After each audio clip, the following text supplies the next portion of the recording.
ಶುರು ಮಾಡಿ ಶ್ರಮ. Thank you, sir. ಮಕ್ಕಳೇ,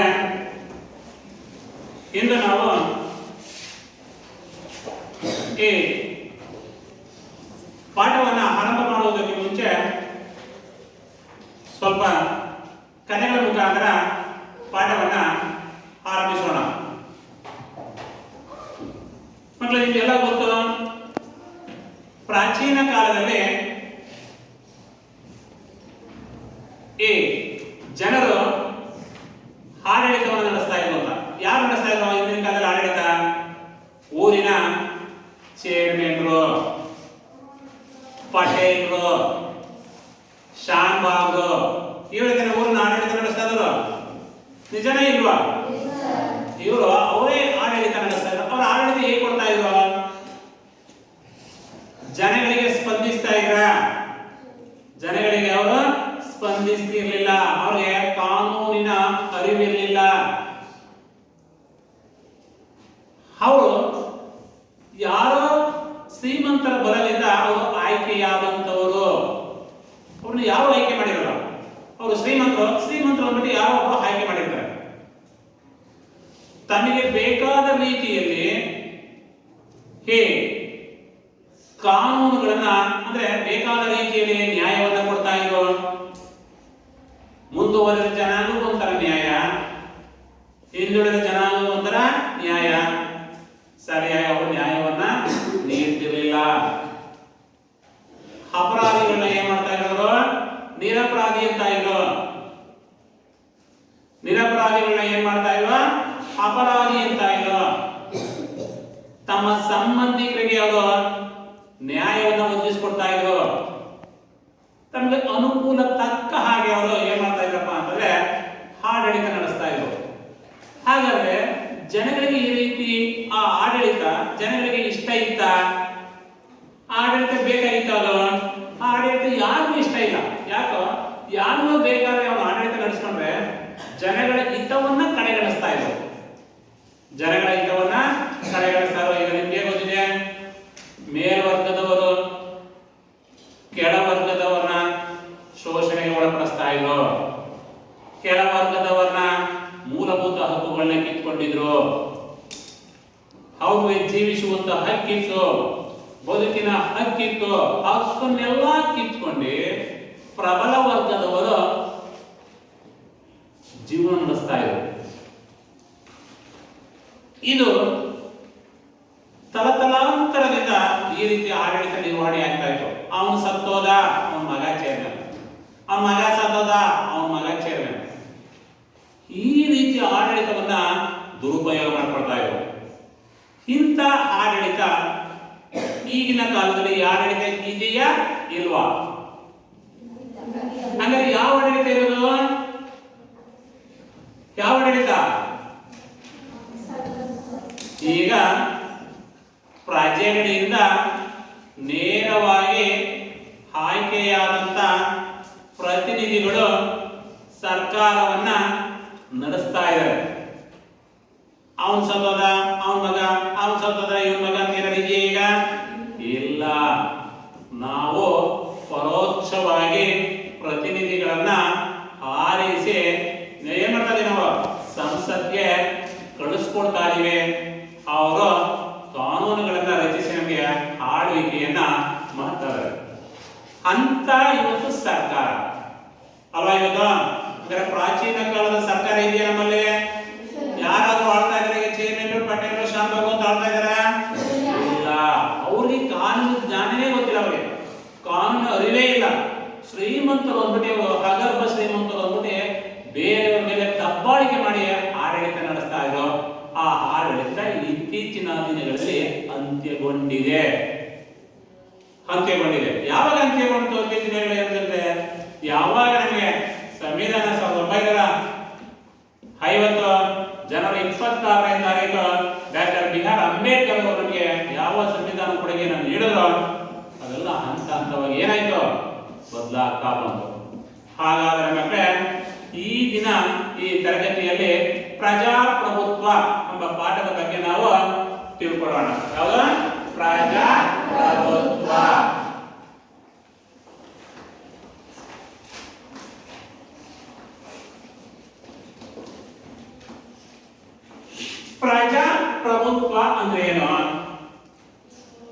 ಪ್ರಜಾ ಅಂದ್ರೆ ಏನು? ಪ್ರಜಾ ಅಂದ್ರೆ ಜನರು, ಪ್ರಜೆಗಳು. ಪ್ರಭುತ್ವ ಅಂದ್ರೆ ವೆರಿ ಗುಡ್. ಪ್ರಭುತ್ವ ಅಂದ್ರೆ ಅಧಿಕಾರ. ಪ್ರಜೆಗಳ ನಮ್ಮ ಕೈಲಿ ಅಧಿಕಾರ ಇದೆ. ನಮ್ಮ ಕೈಲಿ ಏನಾಗಿದೆ? ಅಧಿಕಾರ ಇದೆ. ಆ ಅಧಿಕಾರವನ್ನು ನಾವು ಬುದ್ಧಿವಂತಿಕೆಯಿಂದ ಚಲಾಯಿಸುವಂತದ್ದು ಇದೇ ಪ್ರಜಾ ಪ್ರಭುತ್ವ. ಬುದ್ಧಿವಂತಿಕೆ ಯಾವ ರೀತಿ ಬುದ್ಧಿವಂತಿಕೆ?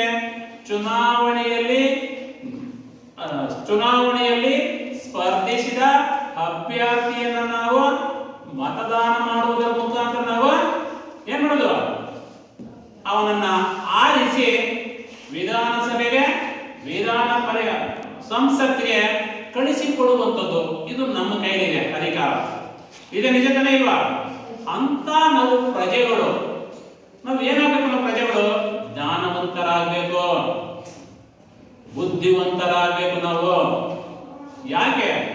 ಕನಿಷ್ಠ ನಾವು ಮತದಾನ ಮಾಡುವಂತಹ ಸಂದರ್ಭದಲ್ಲಿ ನೀವು ಅವನು ಪ್ರಾಮಾಣಿಕ ವ್ಯಕ್ತಿನ 5 ವರ್ಷ ಜನಗಳಿಗೆ ಅವನು ಸ್ಪಂದಿಸ್ತಾನ, ಜನರ ಆಶೋತ್ತರಗಳನ್ನ ಈಡೇರಿಸ್ತಾನ ಅನ್ನೋ ಕಲ್ಪನೆ ನಮಗೆ ಬಂದಾಗ ನಾವು ಒಳ್ಳೆಯ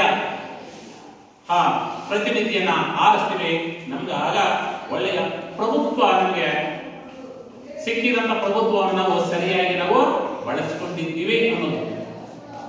ಇಲ್ಲದೆ ಹೋದ್ರೆ ನಾವು ಯಾವ್ಯಾವ ವ್ಯಕ್ತಿನ ನಾವು ಆರಿಸ್ಬಿಟ್ರೆ ಬಹಳ ಕಷ್ಟ. ಈ ಡೆಮಾಕ್ರೆಟಿಕ್ ಅನ್ನೋದು ಗ್ರೀಕ್ ಭಾಷೆಯಿಂದ ಬಂದಿದೆ. ಎದರಿಂದ ಬಂದಿದೆ? ಗ್ರೀಕ್ ಭಾಷೆ. ಡೆಮಾಕ್ರೆಟಿಕ್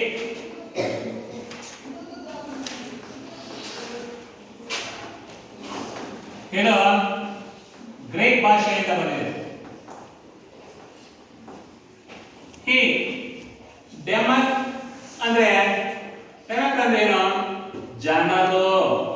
ಕ್ರೇಷಿ ಅಂದ್ರೆ ಆಡಳಿತ ನಡೆಸುವವರು. ಯಾರಾದ್ರೆ ಈ ಡೆಮಾಕ್ ಅಂದ್ರೆ ಯಾರು? ಜನರು. ಕ್ರೇಷಿ ಅಂದ್ರೆ ಯಾರು? ಆಡಳಿತ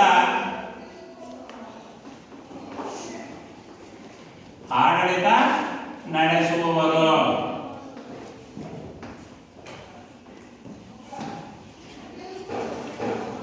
ಇದು ಗ್ರೀಕ್ ಭಾಷೆಯಿಂದ ಬಂದು ಈ ಡೆಮಾಕ್ರಸಿ ಅನ್ನೋ ಪದ ಗ್ರೀಕ್ ಭಾಷೆಯಿಂದ ಬಂದು ಡೆಮಾಕ್ರೆಟಿಕ್ ಅಂತಂದ್ರೆ ಈ ಜನರು, ಕ್ರೇಷಿ ಅಂದ್ರೆ ಆಡಳಿತ ನಡೆಸುವವರು ಅಂತ. ಹಾಗಾದ್ರೆ ನಾವು ಜನರಿಗೆ ಅಧಿಕಾರವನ್ನ ನೀಡಿ ಜನರಿಂದನೇ ನಾವು ಶಾಸನಗಳನ್ನ, ಕಾನೂನುಗಳನ್ನ ಅವರು ನಮ್ಮ ಮೇಲೆ ಏರುವಂತದ್ದು. ನಾವು ಒಂದೀಗ ವೋಟ್ ಮಾಡ್ತೀವಿ, ಮತದಾನ ಮಾಡ್ತೀವಿ. ಮತದಾನ ಮಾಡಿದ ವ್ಯಕ್ತಿ ಏನಾಗ್ತಾನೆ? ಗೆಲ್ತಾನೆ. ಗೆದ್ದಲ್ಲಿ ಏನ್ ಮಾಡ್ತಾನೆ? ನಮಗೆ ಶಾಸನಗಳ ರೂಪದಲ್ಲಿ ಕಾನೂನುಗಳನ್ನ ಏರ್ತಾರೆ. ನಾವು ಕಾನೂನುಗಳಿಗೆ ನಾವೇನಾಗಬೇಕು? ನಾವೇನು ಕಾನೂನುಗಳನ್ನ ನಾವು ಗೌರವಿಸಬೇಕು. ಕಾನೂನುಗಳನ್ನ ನಾವೇನ್ ಮಾಡ್ಬೇಕು? ನಾವು ಅನುಸರಿಸಬೇಕು. ಹಾಗಾದ್ರೆ ಬೇರೆ ಯಾರು ಮಾಡಲ್ಲ. ನಾವು ಯಾರನ್ನ ಆರಿಸಿ ಕಳಿಸ್ಕೊಟ್ಟಿರ್ತೀವೋ ಅದೇ ಅಭ್ಯರ್ಥಿ ಪುನಃ ನಮ್ಮನ್ನ ಏನ್ ಮಾಡ್ತಾನೆ? 5 ವರ್ಷದಲ್ಲಿ ನಮಗೆ ಏನ್ ಮಾಡ್ತಾನೆ? ಅವನು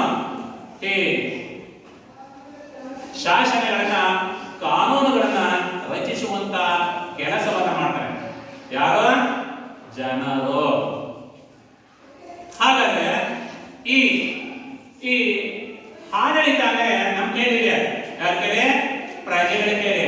ಅದಕ್ಕೆ ಈ ಅಮೆರಿಕಾದ ಅಧ್ಯಕ್ಷ ಯಾರು? Abraham Lincoln. ಅಮೆರಿಕದ ಅಧ್ಯಕ್ಷ ಯಾರು? ಅಮೆರಿಕದ ಅಧ್ಯಕ್ಷ ಅಬ್ರಹಾಂ ಲಿಂಕನ್.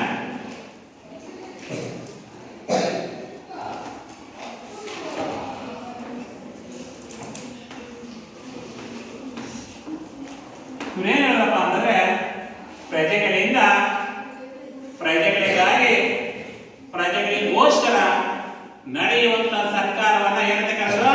ಪ್ರಜಾ ಪ್ರಭುತ್ವ.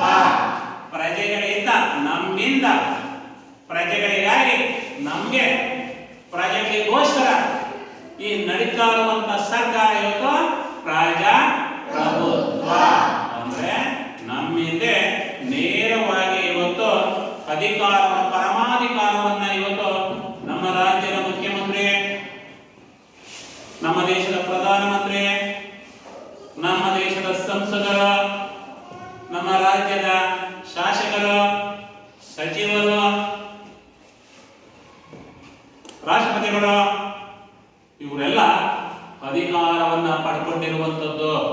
ಹಾಗೆ ನಿಮಗೆಲ್ಲ ಗೊತ್ತಿದೆ, ಗ್ರಾಮ ಪಂಚಾಯಿತಿ, ಜಿಲ್ಲಾ ಪಂಚಾಯಿತಿ, ತಾಲೂಕ್ ಪಂಚಾಯಿತಿ, ವಿಧಾನಸಭೆ, ಲೋಕಸಭೆ ಇವೆಲ್ಲ ಚುನಾವಣೆಗಳು ನಿಮಗೆ ಗೊತ್ತಿದೆ. ಆದ್ರೆ ನೀವು ಮತದಾನ ಮಾಡಿಲ್ಲ.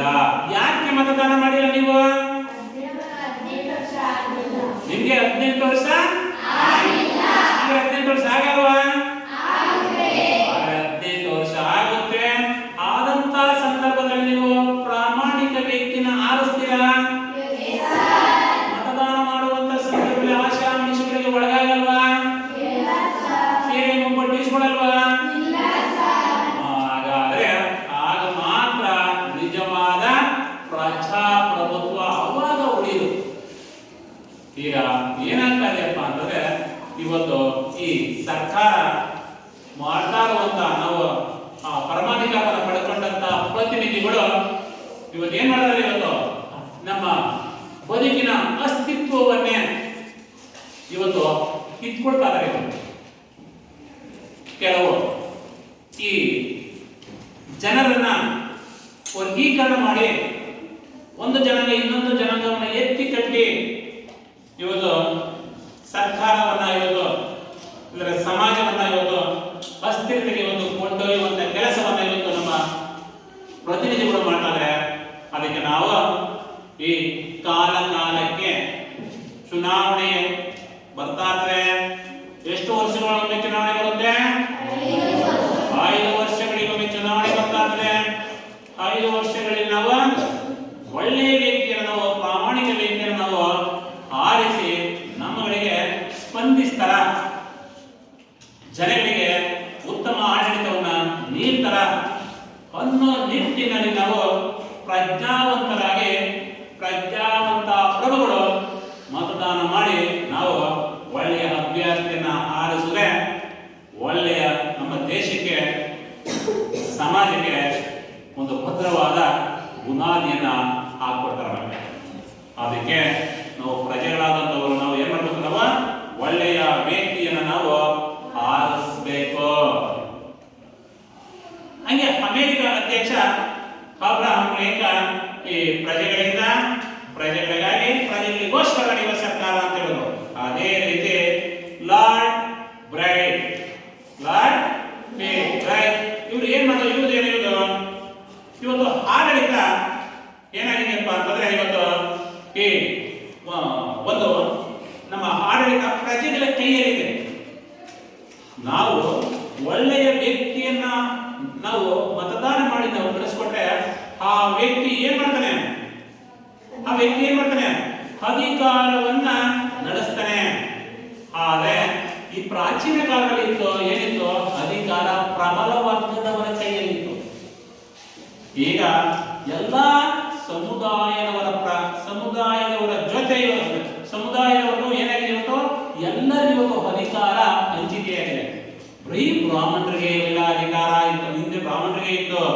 ಈ ಎಲ್ಲ ಜಾತಿ SC ST ಪ್ರವರ್ಗದ ಮೌರ್ಯ ಆಮೇಲೆ ಕರ್ಡಿ ಎಲ್ಲರೂ ಇವತ್ತು ಅಧಿಕಾರ ಹಂಚಿಕೆಯಾಗಿರುವಂತದ್ದು. ಒಬ್ಬರ ಕೈಲಿ ಅಧಿಕಾರ ಇಲ್ಲ. ಪ್ರತಿಯೊಬ್ಬರ ಅಧಿಕಾರ ಏನಾಗಿದೆ? ಇವತ್ತು ಹಂಚಿಕೆಯಾಗಿರುವುದರಿಂದ ಇವತ್ತು ಪ್ರಜಾಪ್ರಭುತ್ವ ಏನಾಗಿದೆ? ಯಶಸ್ವಿಯಾಗಿದೆ. ಹಾಗೆ ಈ ಲಾರ್ಡ್ ಬ್ರೈಟ್ ಅವರು ಈ ರೀತಿ ವ್ಯಾಖ್ಯಾನವನ್ನ ನೀಡಿರುವಂತದ್ದು.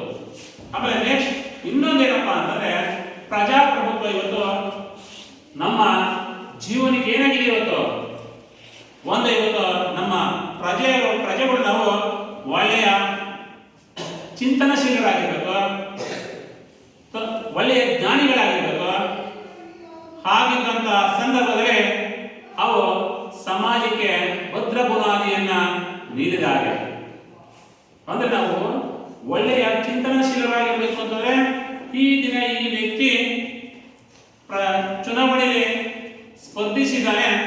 ಈ ವ್ಯಕ್ತಿ ನಮಗೆ ಅಧಿಕಾರದ ಅವಧಿಯಲ್ಲಿ ನಮಗೆ ಒಳ್ಳೆಯ ಸುಭದ್ರವಾದ ಸರ್ಕಾರವನ್ನು ನೀಡ್ತಾನ ಅನ್ನೋ ನಿಟ್ಟಿನಲ್ಲಿ ನಾವು ಏನ್ ಮಾಡಬೇಕು, ಯೋಚಿಸಿ ಅವನಿಗೆ ಮತದಾನವನ್ನ ಮಾಡಬೇಕು ಮಕ್ಕಳೇ.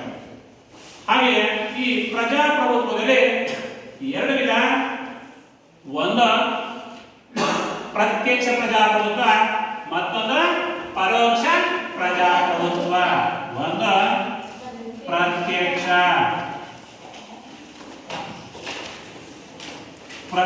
ಪ್ರಜಾಪ್ರಭುತ್ವ,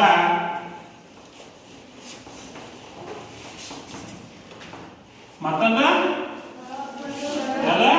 ಪರೋಕ್ಷ ಪ್ರಜಾಪ್ರಭುತ್ವ.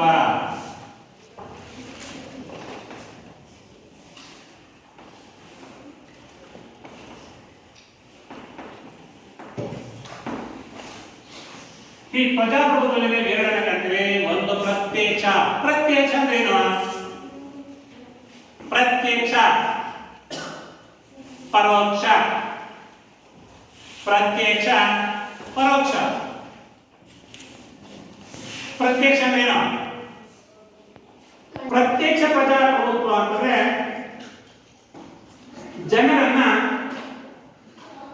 ಜನರು ಮತದಾನ ಮಾಡದೆ ಕೆಲವರನ್ನ ನೇರವಾಗಿ ಆಯ್ಕೆ ಮಾಡಿಕೊಳ್ಳುವಂಥದ್ದು. ನೇರವಾಗಿ, ಉದಾಹರಣೆಗೆ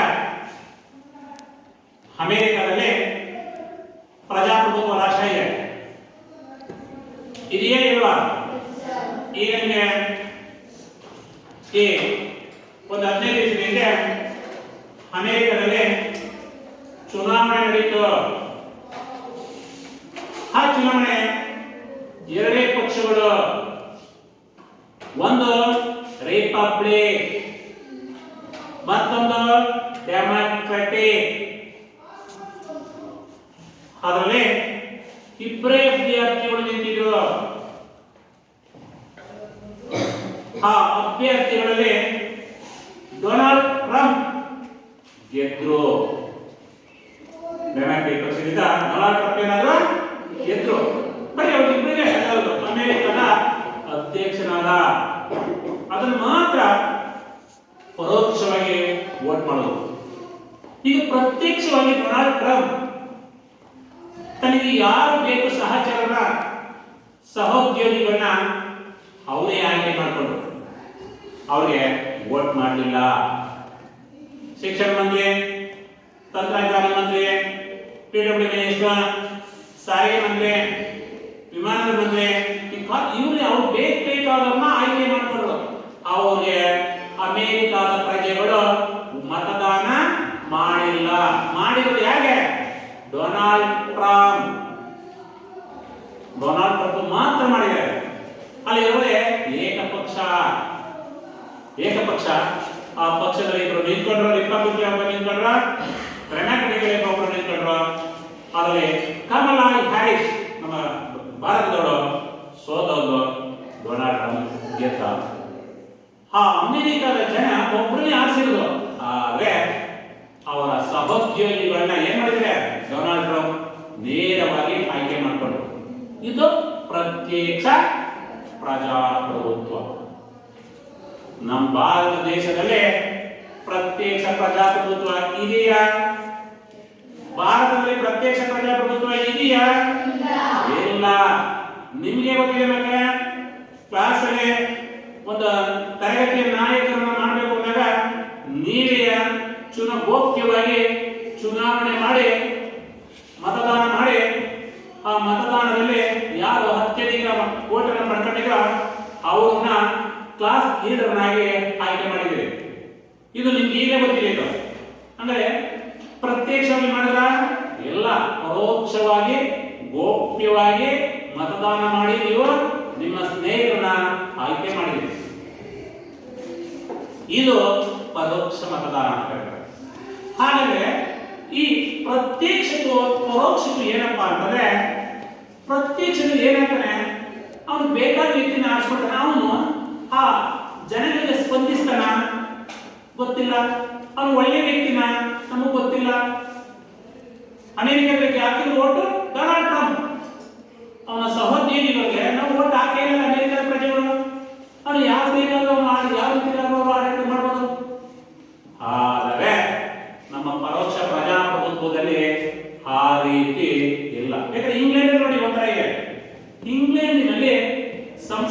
ಮಾದರಿ ಸರ್ಕಾರ ಪದ್ಧತಿಯನ್ನು ಭಾರತ ದೇಶ ಹೊಂದಿದ್ದರೂ ಅಲ್ಲಿ ಅಧ್ಯಕ್ಷ ಚುನಾವಣೆ ಇಲ್ಲ. ಅಧ್ಯಕ್ಷರು ಯಾರು? ನಮ್ಮ ಭಾರತದ ಅಧ್ಯಕ್ಷರು ಯಾರು? ಭಾರತ ದೇಶದ ಪ್ರಥಮ ಪ್ರಜೆ ಅಂತ ಕರೆಸ್ಕೊಂಡಿರೋರು ಯಾರು? Very good. ಯಾರ? ರಾಷ್ಟ್ರಪತಿ. ಆ ರಾಷ್ಟ್ರಪತಿ ಹೆಸರೇನು? ದ್ರೌಪದಿ ಮುರ್ಮು. ಇವ್ರನ್ನ ಏನಂತ ಕರೀತಾರ? ಭಾರತದ ಪ್ರಥಮ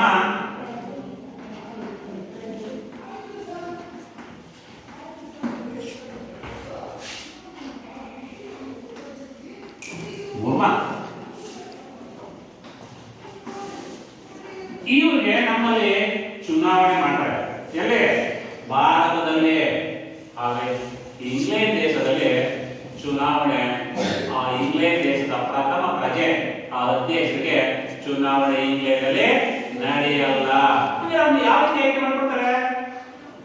ಒಂದ್ ರೀತಿ ವಂಶಂ ಪರಂಪರೆ. ಇಂಗ್ಲೆಂಡಿನ ರಾಣಿ ಹಾಡಿನ ನಡೆಸುವಂಥದ್ದು, ಅವಳು ಸತ್ತೋದ್ರೆ ನೆಕ್ಸ್ಟ್ ಅವರು ವಂಶದವರು, ಅವಳು ಸತ್ತೋದ್ರೆ ನೆಕ್ಸ್ಟ್ ಅವರು ವಂಶದವರು. ಈ ರೀತಿ ವಂಶ ಪರಂಪರೆಯಾಗಿ ಆಡಳಿತವನ್ನ ನಡೆಸ್ತಾರೆ. ಯಾವುದೇ ಚುನಾವಣೆ ಮಾಡಲ್ಲ. ಒಂದು ರೀತಿ ಇದುವೇ ಏನಾಗಿದೆ? ಪ್ರತ್ಯಕ್ಷವಾಗಿ. ಆದರೆ ಪರೋಕ್ಷವಾಗಿ ಆ ಇಂಗ್ಲೆಂಡಿನ ರಾಣಿಗೆ ಆ ಸಹೋದ್ಯೋಗಿಗಳು ನಯಂದ್ರ ನೀರಾವರಿ ಮಂತ್ರಿ ಇರ್ಬೋದು, ಕೃಷಿ ಮಂತ್ರಿ ಇರ್ಬೋದು, ಶಿಕ್ಷಣ ಮಂತ್ರಿ ಇರ್ಬೋದು, ವಿಮಾನದ ಮಂತ್ರಿ ಇರ್ಬೋದು, ಜಲಸಾರಿಗೆ ಮಂತ್ರಿ ಇರ್ಬೋದು, ಅದನ್ನೇ ಏನ್ ಮಾಡ್ತಾರೆ? ಚುನಾವಣೆ ಮುಖಾಂತರ ಅವ್ರನ್ನ ವಾರಿಸೋದು. ಎಲ್ಲಿ? ಇಂಗ್ಲೆಂಡ್. ಅವ್ರನ್ನ ಬೇರೆಯವ್ರನ್ನ ಆ ಇಂಗ್ಲೆಂಡ್ ದೇಶದಲ್ಲಿ ಯಾರು ಪ್ರತಿನಿಧಿಸ್ತಾರೋ ಆ ಪ್ರತಿನಿಧಿಸುವಂತ ಆ ಪ್ರತಿನಿಧಿಗಳು ಯಾರು ಆಯ್ಕೆ ಆಗ್ತಾರೋ ಅವ್ರನ್ನ ಇಂಗ್ಲೆಂಡಿನ ರಾಣಿ ಏನ್ ಮಾಡ್ತಾರೆ? ಆಯ್ಕೆ ಮಾಡ್ಕೊಳ್ತಾರೆ. ಇದು ಒಂದು ರೀತಿ ಅವರೆಲ್ಲ ಏನಾಗಿದೆ? ಅರೆಕಾಲಿಕ ಪ್ರಜಾಪ್ರಭುತ್ವ. ಏನಾದ್ರೆ ಅರೆಕಾಲಿಕ ಪ್ರಜಾಪ್ರಭುತ್ವ.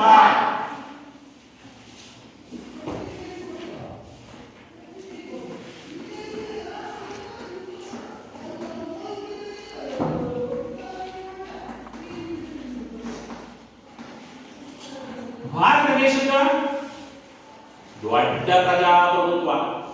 ಭಾರತ ದೇಶ ಏನಾಗಿದೆ? ದೊಡ್ಡ ಪ್ರಜಾಪ್ರಭುತ್ವ. ಗ್ರಾಮ ಪಂಚಾಯಿತಿ ಮೆಂಬರ್ ನಿಂದ ದ್ರೌಪದಿ ಭಾರತ ಪ್ರಥಮ ಪ್ರಜೆ ದ್ರೌಪದಿ ಮುರ್ಮು ಅಲ್ಲಿವರೆಗೂ ನಾವು ಏನ್ ಮಾಡ್ತೀವಿ? ಪರೋಕ್ಷವಾಗಿ ಆಯ್ಕೆ ಮಾಡ್ತೀವಿ, ಗೋಪ್ಯವಾಗಿ ಮತದಾನ ಮಾಡ್ತೀವಿ. ನಾವು ಯಾವ ವ್ಯಕ್ತಿ ನಾವು ಆರಿಸ್ತೀವಿ, ಇಂಥೇ ವ್ಯಕ್ತಿನ ನಾವು ಗೆಲ್ಲಿಸಬೇಕು ಅಂತ ಏನಿಲ್ಲ. ಅದೇ ಇವತ್ತು ಅಮೆರಿಕದಲ್ಲಿ ಇಂಗ್ಲೆಂಡ್ ಆ ರೀತಿ ಇಲ್ಲ. ನಾವು ಯಾರು ಚುನಾವಣೆಗೆ ನಮ್ಮಲ್ಲಿ ಯಾಕಪ್ಪ ಅಂದ್ರೆ ಬಹುಪಕ್ಷ ಪದ್ಧತಿ ಇದೆ. ಎಲ್ಲಾ ಪಕ್ಷಗಳಿವೆ. ಆ ಎಲ್ಲಾ ಪಕ್ಷ ನಮ್ಗೆ ಇಷ್ಟವಾದ ವ್ಯಕ್ತಿನ ನಾವು ಆರಿಸ್ತೀವಿ. ಕ್ರಮಕ್ಕೆ ಈ ನೀವು ಬೇಸಿಗೆ ರಜೆಗಳಲ್ಲಿ ಇದ್ದಂತ ಸಂದರ್ಭದಲ್ಲಿ ಲೋಕಸಭಾ ಚುನಾವಣೆ ನಡೀತು ಗೊತ್ತಾ? ಲೋಕಸಭಾ ಚುನಾವಣೆ ನಡೀತು. ಲೋಕಸಭಾ ಚುನಾವಣೆಯಲ್ಲಿ ನಾನಾ ಪಕ್ಷದವರ ನಾನಾ ಅಭ್ಯರ್ಥಿಗಳು ನಿಂತಿದ್ರು. ಆದರೆ ಜನರು ಗೋಪ್ಯವಾಗಿ ಮತದಾನ ಮಾಡಿ ನಮಗೆ ಇಷ್ಟ ಬಂದ ವ್ಯಕ್ತಿಯನ್ನ ಆರಿಸಿದ್ರು. ಇದು ಪರೋಕ್ಷ ಪ್ರಜಾಪ್ರಭುತ್ವ. ಪ್ರಪಂಚದಲ್ಲೇ ದೊಡ್ಡ ಪ್ರಜಾಪ್ರಭುತ್ವ ಹೆಗ್ಗಳಿಕೆಯನ್ನು ಹೊಂದಿರುವಂತ ರಾಷ್ಟ್ರ ಅಂದ್ರೆ ಭಾರತ. ಅತಿ ದೊಡ್ಡ ಪ್ರಜಾಪ್ರಭುತ್ವ ರಾಷ್ಟ್ರ ಇವತ್ತು ಭಾರತ ಇವತ್ತು ಹೊರಹೊಮ್ಮಿದೆ. ಇವತ್ತು ವಂಶ ಪರಂಪರೆಯಾಗಿ ಇವತ್ತು ಪ್ರತ್ಯಕ್ಷವಾಗಿ ಇವತ್ತು ನಾವು ಯಾರನ್ನು ಆಯ್ಕೆ ಮಾಡಲ್ಲ. ನಾವು ನಮ್ಗೆ ಇಷ್ಟ ಆಗುವಂತ ವ್ಯಕ್ತಿನ ಆರಿಸ್ತೀವಿ, ಸಂಸತ್ಗೆ ಕಳಿಸ್ಕೊಡ್ತೀವಿ. 5 ವರ್ಷ ಅವರು ಆಳ್ವಿಕೆ ಮಾಡ್ತಾರೆ. ಜನರಿಗೆ ಸ್ಪಂದಿಸ್ತೀವಿ ಅಂದ್ರೆ ಅವರ ಮುಂದಿನ ಚುನಾವಣೆಯಲ್ಲಿ ನಾವು ಸೋಲಿಸ್ತೀವಿ. ಜನರಿಗೆ ಸ್ಪಂದಿಸಿದ್ರೆ ಮುಂದಿನ ಚುನಾವಣೆ ನಿಂತ್ಕೊಂಡ್ರೆ ಅವರು ಸ್ಪರ್ಧಿಸಿದ್ರೆ ಅವರ ಪುನಃ ನಾವು ಆಯ್ಕೆ ಮಾಡ್ತೀವಿ. ಅಂತ ಪರಮಾಧಿಕಾರವನ್ನು ಹೊಂದಿರುವಂತ ನಾವು ಮತದಾನದಾಗಿ ಪ್ರಭುಗಳು ನಾವು ಧನ್ಯರು. ನಾವು ಯಾರು ಬೇಕಾದ್ರೂ ಆರಿಸುವಂತ ಪ್ರಭುತ್ವ ಯಾರ ಕೈಲಿದೆ? ನಮ್ಮ ಕೈಲಿದೆ. ಈ ಪವಿತ್ರವಾದ ಮತದಾನವನ್ನು ನಾವು ಏನ್ ಮಾಡಬೇಕು? ಚುನಾವಣೆಯಲ್ಲಿ ನಾವು ಆ ಮತದಾನದಲ್ಲಿ ನಾವು ಒಳ್ಳೆಯ ಅಭ್ಯರ್ಥಿನ ಆರಿಸಿ ಈ ಒಳ್ಳೆಯ ದೇಶವನ್ನ ನಾವು ಕಟ್ಟುವುದಕ್ಕೆ ನಾವು ಏನ್ ಮಾಡಬೇಕು? ನಾವು ಸಹಾಯ ಮಾಡಬೇಕು. ಇದು ಪರೋಕ್ಷ ಪ್ರಜಾಪ್ರಭುತ್ವ. ಹಾಗೆ ಮತ್ತೆ ಈ ಪ್ರಜಾಪ್ರಭುತ್ವದ ಲಕ್ಷಣ ಏನು? ಪ್ರಜಾಪ್ರಭುತ್ವದ ಲಕ್ಷಣ ಅಂದ್ರೆ ಇವತ್ತು ಸರ್ಕಾರ ಒಂದು ರಚಿಸಬೇಕು ಅಂದ್ರೆ ಪ್ರಜೆಗಳ ಅನುಮತಿ ಬೇಕು. ಅನುಮತಿ ಯಾವ ರೀತಿ ಕೊಡ್ತೀರಿ? ಮತದಾನ ಮಾಡ್ತೀರಿ. ಆ ಮತದಾನದಲ್ಲಿ ಆ ಆಯ್ಕೆಯಾದ ಅಭ್ಯರ್ಥಿ ನಾವು ಅವನಿಗೆ ಅನುಮತಿ ಕೊಟ್ಟಂಗೆ ಅವನು ಹೋಗಿ ಈ ಸಂಸತ್ತಲ್ಲಿ ವಿಧಾನಸಭೆಯಲ್ಲಿ ನಮಗೆ ಆಡಳಿತವನ್ನು ನಡೆಸ್ತಾನೆ. ನಾವು ಸಮ್ಮತಿ ಕೊಡದೆ ಹೋದ್ರೆ ನಮಗೆ ಸೋತಂಗೆ. ಇವತ್ತು ಪ್ರಜಾಪ್ರಭುತ್ವ ಏನಾಗಿದೆ? ಇವತ್ತು ಜನರ ಸಮ್ಮತಿಯನ್ನ ಸೂಚಿಸಿದೆ. ಯಾವ್ದು ಪ್ರಜಾಪ್ರಭುತ್ವ? ಜನರ ಸಮ್ಮತಿಯನ್ನ ಸೂಚಿಸಿರುವಂತದ್ದು.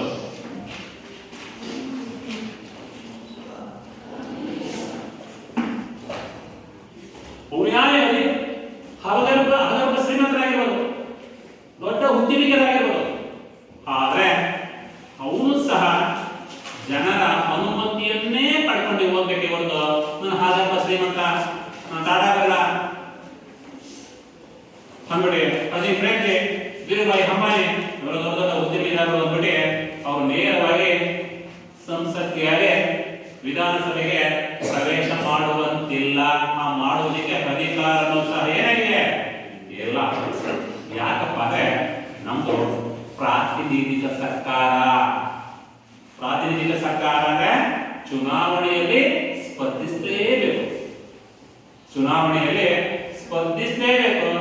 ಸ್ಪರ್ಧಿಸಿ ವಿಜಯಶಾಲಿ ಆಗಲೇಬೇಕು. ಅದಕ್ಕೆ ನಮ್ಮ ಪ್ರಾತಿನಿಧಿಕ ಸರ್ಕಾರ ಆಗಿರೋದ್ರಿಂದ ನಾವು ಪರೋಕ್ಷವಾಗಿ ಮತದಾನವನ್ನು ನಾವು ಏನ್ ಮಾಡ್ತೀವಿ? ನಾವು ಮಾಡ್ತೀವಿ. ಮಾಡಿ ಆ ಅಭ್ಯರ್ಥಿಯನ್ನು ನಾವು ಜಯಶೀಲರಾಗಿ ಮಾಡಿ ನಾವು ಕಳಿಸ್ಕೊಡ್ತೀವಿ. ಇದು ಜನರ ಸಮ್ಮತಿ. ಕೆಲಸ ಸುಮ್ಮನೆ ಯಾವುದೇ ಕಾರಣಕ್ಕೂ ಅಧಿಕಾರ ನನ್ನ ಹಣ ಇದೆ ಅಂದ್ಬಿಟ್ಟು ಹಣವರ ತೋಳಲಾಗಿ ಅಂದ್ಬಿಟ್ಟು ದರ್ಪದಿಂದ ಆಡಳಿತವನ್ನ ನಡೆಸೋಕೆ ಆಗಲ್ಲ. ನೆಕ್ಸ್ಟ್ ನಮ್ದು ಪ್ರಜಾಪ್ರಭುತ್ವ ಏನಾಗಿದೆಯಪ್ಪ ಅಂದ್ರೆ ಸಾರ್ವತ್ರಿಕ ವಯಸ್ಕ ಮತದಾನ ಪದ್ಧತಿಯನ್ನ ಅನುಸರಿಸ್ತಾ ಇದೀವಿ.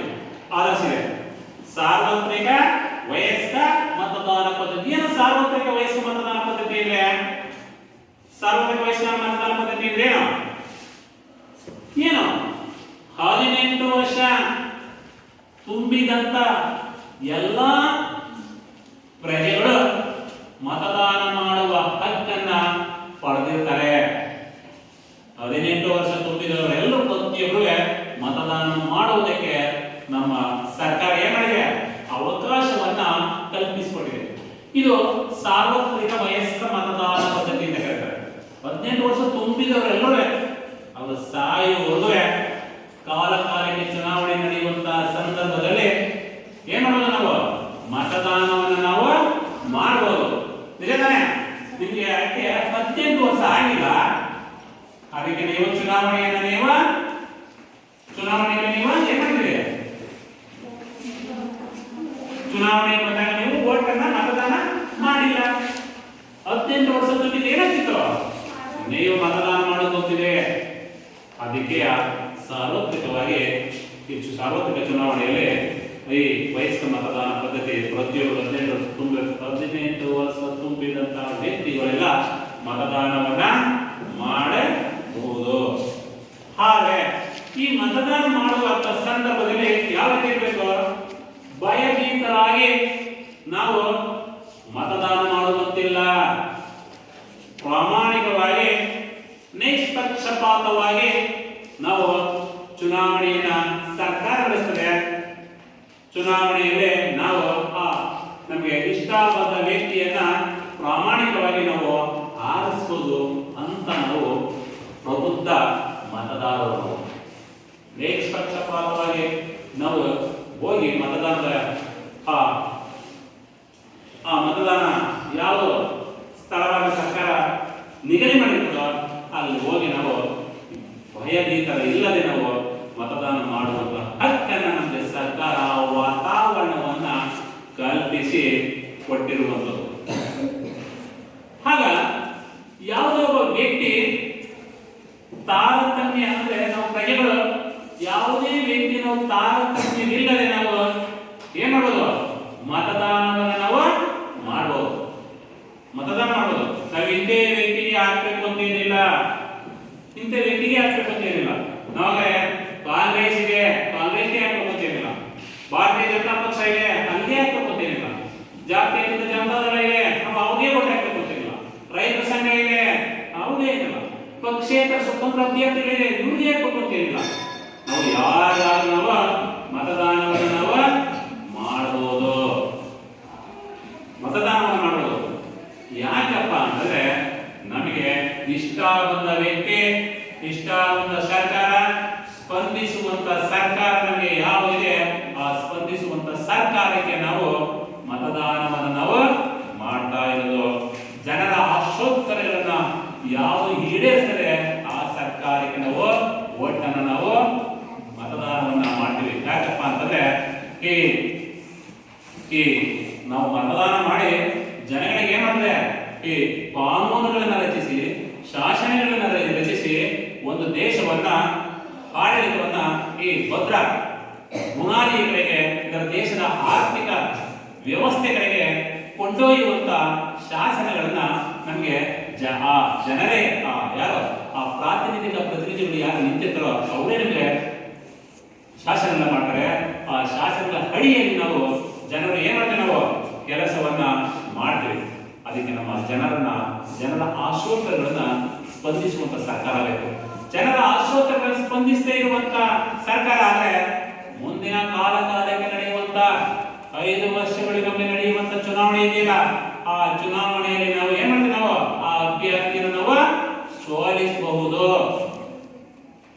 ಮತ್ತೆ ಅವರಿಗೆ ನಾವು ಆಯ್ಕೆ ಮಾಡದೆ ಇರಬಹುದು ಅಂತ ಇವತ್ತು ನಮಗೆ ಏನಾಗಿದೆ, ಪ್ರಬುದ್ಧ ಪ್ರಜೆಗಳಿಗೆ ಅಂತ ಹಕ್ಕಿದೆ, ಅವಕಾಶ ಇದೆ. ನಾವು ಅವಕಾಶವನ್ನು ನಾವು ಚುನಾವಣೆ ಬಂದಂತ ಸಂದರ್ಭದಲ್ಲಿ ನಾವು ಏನ್ ಮಾಡ್ಬೇಕು, ನಾವು ಉಪಯೋಗಿಸ್ಕೊಳ್ಬೇಕು. ಅಂತ ಸ್ವತಂತ್ರ ಇದೆ, ಅಂತ ಅಭಿವ್ಯಕ್ತಿ ಇದೆ, ಅಂತ ನಮಗೆ ಮೂಲಭೂತ ಹಕ್ಕಿದೆ. ನಾವು ಇದನ್ನೆಲ್ಲ ಅಂತ ಸಂದರ್ಭದಲ್ಲಿ ನಾವು ಬಳಸ್ಕೊಳ್ಬೇಕು ಅಂತ ಮಕ್ಕಳೇ ನಾನು ನಿಮ್ಗೆ ಹೇಳ್ತಾ ಇರುವಂಥದ್ದು. ಮಕ್ಕಳೇ ಇಲ್ಲಿವರೆಗೂ ನಾವು ಈ ಪ್ರಜಾಪ್ರಭುತ್ವದ ಪಾಠದ ಬಗ್ಗೆ ನಾವು ಸ್ವಲ್ಪ ತಿಳ್ಕೊಂಡಿದ್ದೇವೆ. ಮುಂದಿನ ತರಗತಿಯಲ್ಲಿ ಮುಂದಿನ ಭಾಗದ ಬಗ್ಗೆ ನಾವು ತಿಳ್ಕೊಳ್ಳೋಣ. ಈಗ ಈ ಪಾಠದ ಬಗ್ಗೆ ಮನೆ ಕೆಲಸ ಕೊಡ್ತೇನೆ. ಮನೆ ಕೆಲಸದಲ್ಲಿ ನೀವು ಬರ್ಕೊಂಡೆ, ನೀವು ಬರ್ಬೇಕು ಮಕ್ಕಳೇ. ಬರ್ಕೊಂಡ್ಬರ್ತೀರಾ? ಬರ್ಕೊಂಡ್ಬರ್ತೀರಾ? ಹಾ.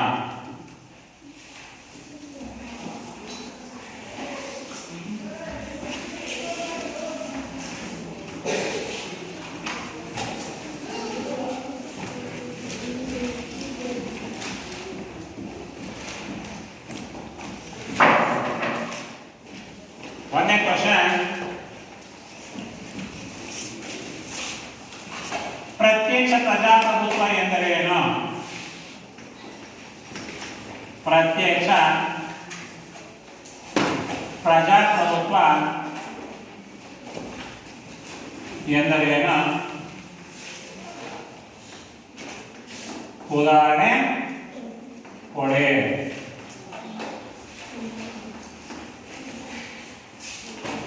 ನೆಕ್ಸ್ಟ್, ಪರೋಕ್ಷ ಪ್ರಜಾಪ್ರಭುತ್ವ ಎಂದರೇನು? ಪರೋಕ್ಷ ಪ್ರಜಾಪ್ರಭುತ್ವ ಎಂದರೇನು?